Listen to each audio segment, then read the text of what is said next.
Comme chaque dimanche, ces habitants d'Austin se retrouvent pour prier dans leur église locale.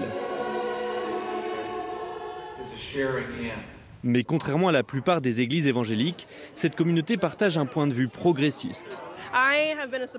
Je soutiens Bernie Sanders depuis déjà 4 ou 5 ans, car pour moi, sa carrière reflète ce que je pense qu'on devrait faire. Je vais sans doute voter pour Joe Biden. J'avais été très impressionné par le président Obama et je souhaite qu'on revienne à une certaine stabilité. D'après une étude à travers le Texas, environ 25% des évangéliques votent démocrate. Une tendance qui s'accentue en particulier chez les femmes, pour qui Donald Trump ne reflète pas les valeurs chrétiennes. Mais opérer une transition politique est souvent vécu comme un bouleversement. Cindy Mallette a changé de point de vue après avoir transporté des personnes très diverses alors qu'elle était chauffeur de VTC. Les 2 raisons essentielles pour lesquelles on m'avait inculqué le vote républicain pour le mariage traditionnel et contre l'avortement ont été complètement chamboulées. J'ai dû regarder les choses sous un autre angle, ce que je n'aurais jamais fait si j'étais restée dans ma bulle. Son amie Laura appartient à une église plutôt conservatrice et même si elle vote désormais démocrate, elle dit comprendre pourquoi Donald Trump attire toujours autant les évangéliques.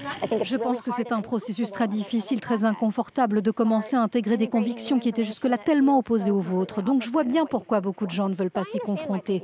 Ce n'est pas très agréable.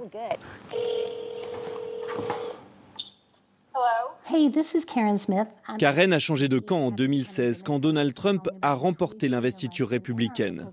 2020 est une année électorale importante. Elle fait désormais campagne pour les démocrates sans pour autant renoncer à sa foi.